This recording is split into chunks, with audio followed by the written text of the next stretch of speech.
નમસ્તે વિદ્યાર્થી મિત્રો, ધોરણ 9 વિષય વિજ્ઞાન ચેપ્ટર નંબર 6 જેનું નામ છે પેશીઓ એ આપણે જોઈ રહ્યા છીએ. આજે આપણે આ પાઠનો છેલ્લો લેક્ચર એટલે કે ભાગ નંબર 7ના મુદ્દા જોશું. એ પહેલાં આપણે ભાગ નંબર 6માં જોયેલા મુદ્દા જોઈએ તો છઠ્ઠા ભાગની અંદર આપણે પ્રાણી પેશી એમાં આપણે સંયોજક પેશી વિશેની ચર્ચા કરી હતી. આપણે જાણીએ છીએ સંયોજક પેશીના કોષો એકબીજા સાથે ઓછા પ્રમાણમાં જોડાયેલા જોવા મળે છે, એના વિશેની ચર્ચા કરી હતી. ત્યારબાદ સંયોજક પેશીમાં જુદા જુદા પ્રકારે એને વિભાજિત કરવામાં આવી, જેમાં રુધિર પેશી, અસ્થિ પેશી, કાસ્થિ, તંતુ ઘટક પેશી અને મેદપૂર્ણ પેશીનો સમાવેશ થાય છે. એટલે કે છઠ્ઠા ભાગની અંદર આપણે આ 5 પેશી એટલે કે સંયોજક પેશીના પ્રકાર વિશેની આપણે ચર્ચા કરી ગયા. હવે આપણે સ્નાયુ પેશી વિશેની ચર્ચા કરીએ. સ્નાયુ પેશી એના લક્ષણો વિશેની વાત કરી તો આ સ્નાયુ પેશીના કોષ એ લાંબા જોવા મળે છે. એટલે એમ કહી શકીએ આ પેશી લાંબા કોષોની બનેલી છે. બાજુમાં તમે રચના જોઈ શકો છો કે જે સ્નાયુ પેશીની રચના છે. આ પેશી લાંબા કોષોની બનેલી છે, તેને સ્નાયુ તંતુ કહે છે. આપણે શબ્દ સાંભળ્યો સ્નાયુ, આપણા શરીરના બધા જ ભાગોની અંદર ફેલાયેલા હોય, જે સ્નાયુ તાતણા સ્વરૂપે જોવા મળે છે. આ સ્નાયુ તંતુઓમાં વિશિષ્ટ પ્રકારનો સંકોચનશીલ પ્રોટીન એટલે કે એક્ટિન અને માયોસિન આવેલું હોય છે. તેના કારણે સંકોચન અને શિથિલનની એક ગતિ મળે છે. ટૂંકમાં કહી શકીએ કે સ્નાયુ તંતુમાં આવું સંકોચનશીલ એટલે ભેગું થવું. આપણે જાણીએ દાખલા તરીકે આપણો હાથ છે તો તમે આંગળા વાળો તો સંકોચનની સ્થિતિ સ્નાયુઓ ખેંચાય, એ રીતના પાછા છોડી દેશો તો શિથિલન મળે છે. તો આપણો હાથ ઉંચકીએ છીએ તો ગતિ મળે છે, હલનચલન થાય છે. આથી આ પેશી આપણા શરીરમાં હલનચલન કે પ્રચલન માટે જવાબદાર છે. આપણા હાથ હલનચલન કરી શકીએ છીએ, આપણા પગથી આપણે એક જગ્યાએથી બીજી જગ્યાએ જઈ શકીએ છીએ. તો આમ આપણા શરીરમાં હલનચલન અને પ્રચલન માટે સ્નાયુ પેશી જવાબદાર છે. હવે સ્નાયુ પેશીના પ્રકાર વિશેની વાત કરી તો સ્નાયુ પેશીનો પહેલો પ્રકાર છે કે જેનું નામ છે રેખિત સ્નાયુ પેશી, બીજું અરેખિત સ્નાયુ પેશી અને ત્રીજું હૃદ સ્નાયુ પેશી કહેવામાં આવે છે. આમ ટૂંકમાં કહીએ તો સ્નાયુ પેશી 3 પ્રકારે વિભાજિત કર્યા છે, જેમાંથી રેખિત સ્નાયુ પેશી છે આપણા શરીરના મસલ્સમાં આવેલી હોય છે. અરેખિત સ્નાયુ પેશી જે શરીરના અંદરના અંગો છે. હૃદય સ્નાયુ પેશી જે નામ ઉપરથી હૃદય. આમ સ્નાયુ પેશી 3 પ્રકારે વિભાજિત કરવામાં આવે છે. હવે એનો વિગતવાર અભ્યાસ કરીએ. હવે આપણે રેખિત સ્નાયુ પેશી વિશેની વાત કરી. રેખિત સ્નાયુ પેશીને કંકાલ સ્નાયુ પેશી પણ કહેવામાં આવે છે. આ પેશી સ્નાયુબંધ વડે એટલે કે સ્નાયુઓ છે તેના કંકાલ એટલે કે અસ્થિ એટલે કે હાડકા સાથે જોડાયેલા ધરાવે છે અને શારીરિક ગતિશીલતા પ્રાપ્ત કરવામાં મદદરૂપ થાય છે. એટલે આપણા શરીર હલનચલન માટે એટલે એક જગ્યાએથી બીજી જગ્યાએ જવા માટે તે મદદરૂપ થાય છે. તેથી તેને કંકાલ સ્નાયુ પેશી કહેવામાં આવે છે. ટૂંકમાં કહીએ તો હાડકા સાથે સ્નાયુઓ જોડાયેલા, જેથી રેખિત સ્નાયુ પેશી જેને કંકાલ સ્નાયુ પેશી કહે છે. આ પેશીનું હલનચલન પ્રાણીની ઈચ્છા શક્તિને આધીન હોય છે. જોઈજો આપણી ઈચ્છા પ્રમાણે, ઈચ્છા શક્તિને આધીન એટલે આપણી ઈચ્છા પ્રમાણે આપણે હલનચલન કરી શકીએ. દાખલા તરીકે આપણે હાથ ઉંચકવો છે તો જ ઉંચકશું, પછી આપણે પગ એક જગ્યાએથી બીજી જગ્યાએ માંડવો છે તો જ માંડી શકશું. એટલે આપણી ઈચ્છા અનુસાર જરૂરિયાત પ્રમાણે ગતિ કરાવી શકતા હોવાથી તેને ઐચ્છિક સ્નાયુ પેશી પણ કહેવામાં આવે છે. તો આ રેખિત સ્નાયુ પેશી કેવી થઈ તો કે ઐચ્છિક સ્નાયુ પેશી એટલે આપણી ઈચ્છા પ્રમાણે એ કાર્ય કરે છે. હવે સૂક્ષ્મદર્શક યંત્ર વડે એટલે કે માઇક્રોસ્કોપ વડે આ પેશી એનું નિરીક્ષણ કરવામાં આવશે તો એમાં છે બાજુમાં તમે ચિત્રમાં જોઈ શકો છો તો એની અંદર ઘેરી અને ઝાંખી આડી પટ્ટીઓ જેવી રેખાઓ જોવા મળશે. બાજુમાં તમે રચનામાં જોઈ શકો છો લીટી ઊભી દેખાય છે એટલે કે રેખાઓ જોવા મળે છે. આવી રેખાઓ ઊભી જોવા મળતી હોવાથી તેને રેખિત સ્નાયુ પેશી કહેવામાં આવે છે. આમ સ્નાયુ પેશી એટલે કે રેખિત સ્નાયુ પેશી એ ઐચ્છિક સ્નાયુ પેશી પણ કહે છે. એના સ્થાન વિશેની વાત કરીએ તો શરીરના અંગો ઉપાંગો, શરીરની દિવાલ છે, ત્યારબાદ જીભ, ત્યારબાદ કંઠનળીમાં આ રેખિત સ્નાયુ પેશી જોવા મળે છે. અંગ ઉપાંગો એટલે હાથ છે, પગ છે, એની અંદર એનું સ્થાન જોવા મળે છે. ત્યારબાદ વાત કરી સ્નાયુ તંતુ, તે પેશીના તંતુઓ છે એ લાંબા, નળાકાર, અશાખિત, શાખા નથી પડતી અને બહુકોષ કેન્દ્રીય હોય છે. જો બાજુમાં રચના જોઈ શકો એમાં એક કરતાં વધારે કોષ કેન્દ્ર આવેલા હોય છે. આમ રેખિત સ્નાયુ પેશી એના તંતુઓ લાંબા, નળાકાર, અશાખિત અને બહુકોષ કેન્દ્રીય હોય છે. હવે આપણે બીજી સ્નાયુ પેશી કે જેનું નામ છે અરેખિત સ્નાયુ પેશી. અરેખિત જેને સરળ સ્નાયુ પેશી પણ કહેવામાં આવે છે.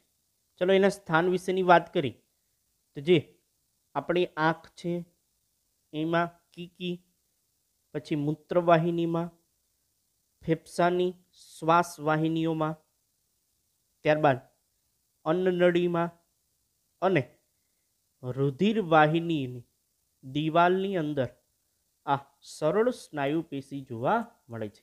જો અગાઉ કીધું હતું એ પ્રમાણે કે આ અનૈચ્છિક અંગો છે એટલે કે આપણી ઈચ્છા અનુસાર કામ નથી કરતા, જેટલી શરીરના અંદરના અંગો એની અંદર આ અરેખિત સ્નાયુ પેશી આવેલી જોવા મળે છે અને આ જટિલ રચના નથી પણ સરળ છે, જેથી એને સરળ સ્નાયુ પેશી કહેવામાં આવે છે. ચલો એના લક્ષણ વિશેની વાત કરી તો આ પેશીની સંરચના બીજા સ્નાયુ કરતાં સરળ હોવાથી, જો અગાઉ આપણે રેખિત સ્નાયુ પેશી જોઈ જેની જટિલ રચના હતી અને આ રચના સરળ છે, જેથી એને સરળ સ્નાયુ પેશી કહેવામાં આવે છે. આ એનું પહેલું લક્ષણ થયું. ત્યારબાદ વાત કરી તો અરેખિત સ્નાયુ તંતુઓ જે ત્રાકાકાર એટલે અણીવાળા, એક કોષીય, પછી ચપટા, છેડેથી સાંકડા અને મધ્યમાં પહોળા હોય છે. ચલો બાજુમાં તમે રચના જોઈ શકો છો. આ સ્નાયુ તંતુઓ દાખલા તરીકે આપણે ઘરે ઘઉં, ચોખા જોયા હોય ને એના આકાર હોય છે ને એના જેવો આકાર જોવા મળે છે. આ સ્નાયુ તંતુઓ એક કોષ કેન્દ્રીય હોય છે. જો તમે બાજુમાં રચના જોઈ શકો એમાં વચ્ચે કોષ કેન્દ્ર છે તો એ કેટલું એક કોષ કેન્દ્રીય એ આ અરેખિત સ્નાયુ પેશીના કોષ હોય છે. તે અન્નનળીમાં ખોરાકનું વહન કે રુધિર વાહિનીઓમાં રુધિર પ્રવાહ અનૈચ્છિક રીતે થાય છે. જો આપણી ઈચ્છા પ્રમાણે નહીં, અન્નનળીમાં ખોરાકનું વહન થવાની ક્રિયા, શરીરમાં રુધિરનું વહન થવાની ક્રિયા, આ અનિચ્છિક ક્રિયાઓ છે. તે આપણી ઈચ્છા પ્રમાણે પ્રારંભ કે બંધ થતી નથી. એવું ક્યારે થાય છે કે લોહીનો પ્રવાહ આપણે એમ કંઈ બંધ થઈ જવું એટલે થઈ જાય, એવું થતું નથી. એટલે કે અરેખિત સ્નાયુ પેશી આ શરીરના આ ભાગની અંદર જોવા મળે છે. ત્યારબાદ વાત કરી તો તેમાં આછા અને ઘેરા રંગના આડા પટ્ટા ન હોવાથી તેને અરેખિત સ્નાયુ પેશી કહેવામાં આવે છે. અગાઉ આપણે રેખિત સ્નાયુ પેશીમાં જો લીટા હતા, રેખાઓ આવેલી ઊભા, જેથી એને રેખિત કીધી. આ લીટાઓ નથી એટલે કે આડા પટ્ટાઓ નથી, જેથી એને અરેખિત સ્નાયુ પેશી આને કહેવામાં આવે છે.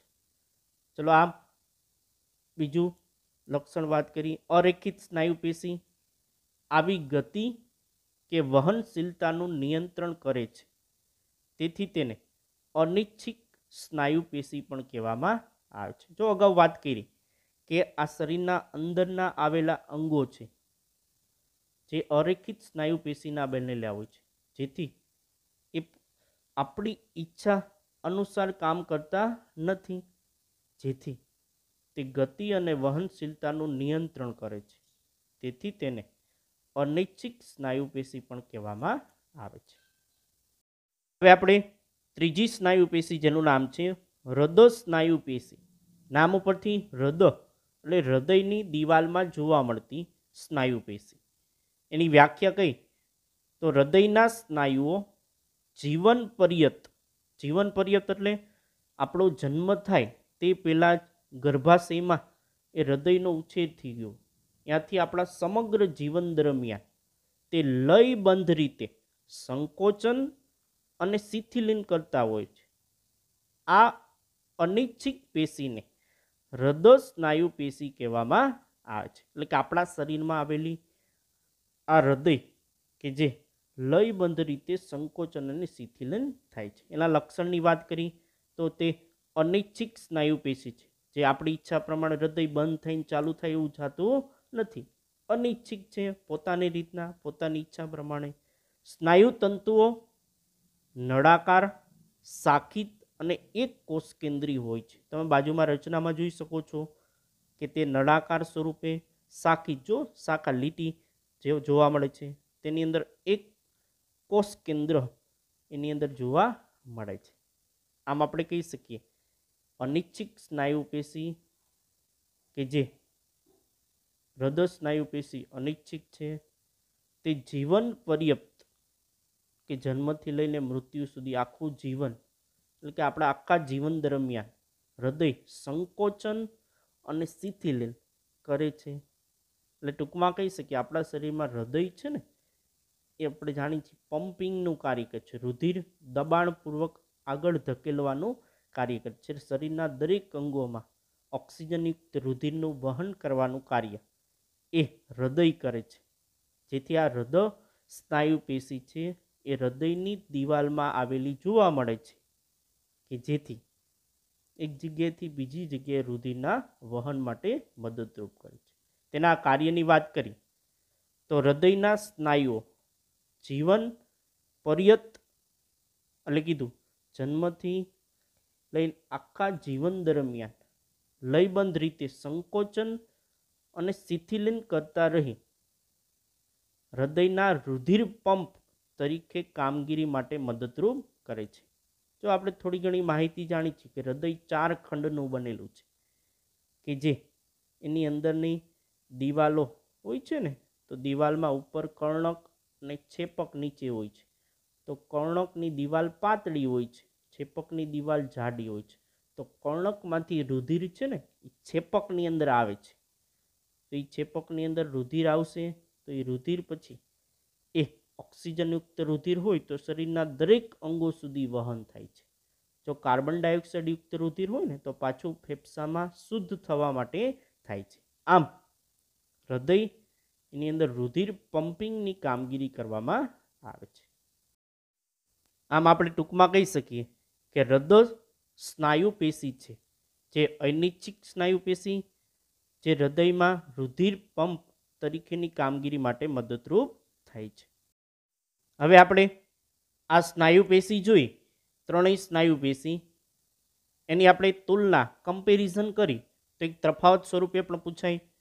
અને અગાઉના 3 પ્રશ્નો જે સ્નાયુ પેશી એને ટૂંકમાં લખવા હોય તો આ રીતના પણ લખી શકીએ. ચલો જોતા જઈ. સ્નાયુ પેશી, રેખિત સ્નાયુ પેશી, અરેખિત સ્નાયુ પેશી અને હૃદય સ્નાયુ પેશી. ચલો પહેલો પોઈન્ટ લખો. રેખિત સ્નાયુ પેશીના સ્નાયુ તંતુઓ અશાખિત હોય છે, અરેખિતના અશાખિત અને હૃદય સ્નાયુ પેશીના શાખિત હોય છે. ગતિશીલતાની વાત કરી તો રેખિત સ્નાયુ પેશી ઐચ્છિક છે, એની ઈચ્છા પ્રમાણે, આપણી ઈચ્છા પ્રમાણે, જ્યારે અરેખિત સ્નાયુ પેશી અને હૃદય સ્નાયુ પેશી અનૈચ્છિક એ સ્નાયુ પેશી છે, એટલે આપણી ઈચ્છા વગર એ કાર્યરત હોય છે. ત્યારબાદ તેના ઘેરા અને આછા પટ્ટાઓ રેખિત સ્નાયુ પેશીમાં હાજર હોય છે, હૃદય સ્નાયુ પેશીમાં પણ હાજર હોય છે, જ્યારે અરેખિત સ્નાયુ પેશીમાં હાજર હોતા નથી, એટલે ગેરહાજર હોય છે. તેના આકારની વાત કરી તો રેખિત સ્નાયુ પેશી લાંબા, અરેખિત સ્નાયુ પેશી એ પણ લાંબા અને હૃદય સ્નાયુ પેશી પણ લાંબા જોવા મળે છે. પણ રેખિત સ્નાયુ પેશી લાંબા અને નળાકાર હોય છે. અરેખિત સ્નાયુ પેશી લાંબા અને ત્રાકાકાર રચના જોવા મળે છે, જ્યારે હૃદય સ્નાયુ પેશી લાંબા અને નળાકાર રચના જોવા મળે છે. ત્યારબાદ એને કોષ કેન્દ્રની સંખ્યાની વાત કરી તો રેખિત સ્નાયુ પેશીમાં બહુ કોષ કેન્દ્રી હોય છે, એક કરતાં વધારે કોષ કેન્દ્ર હોય. એવી જ રીતે અરેખિત સ્નાયુ પેશી અને હૃદય સ્નાયુ પેશીમાં એક જ કોષ કેન્દ્ર હોય છે, એટલે એક કોષ કેન્દ્રી રચના. ત્યારબાદ કોષ કેન્દ્રના સ્થાન વિશેની વાત કરી તો રેખિત સ્નાયુ પેશી છે ને એની અંદર કોષ કેન્દ્ર સ્નાયુ તંતુના પરિઘ તરફના વિસ્તારમાં, અને જ્યારે અરેખિત સ્નાયુ પેશીની અંદર સ્નાયુ તંતુ હોય એના મધ્યમાં ભાગમાં, હૃદય સ્નાયુ પેશીમાં એમાં પણ મધ્યના ભાગમાં એક કોષ કેન્દ્ર જોવા મળે છે. ચલો આમ તમને પ્રશ્ન પૂછાય કે સ્નાયુ પેશી તફાવત સ્વરૂપે જણાવો ત્રણેય, તો આ રીતના ટૂંકમાં પણ લખી શકો અને ટૂંકમાં યાદ પણ રાખી શકીએ છીએ. હવે આપણે પ્રાણી પેશીમાં છેલ્લી પેશી જેનું નામ છે ચેતાપેશી વિશેની ચર્ચા કરીએ. ચેતાપેશીનું સ્થાન કઈ તો જે શરીરમાં મગજ એટલે કે મસ્તિષ્કમાં, પછી કરોડરજ્જુ જે આપણી પીઠ પાછળ એટલે કે પીઠમાં જોવા મળે, પછી ચેતાઓ જેની અંદર ચેતાપેશી હોય છે, ચેતાપેશીના કોષને ચેતાકોષ કહે છે.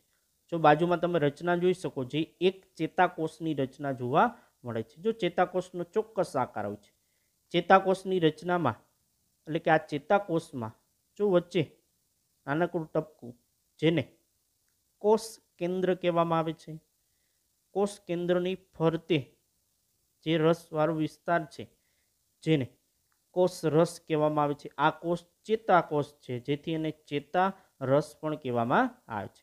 ચેતાકોષમાંથી લાંબી અને પાતળી શાખાઓ નીકળે છે. જો જોઈ શકો છો તમે, લાંબી અને નાની નાની પાતળી શાખાઓ એ ચેતાકોષની અંદરથી એ બહારના ભાગમાં નીકળે છે.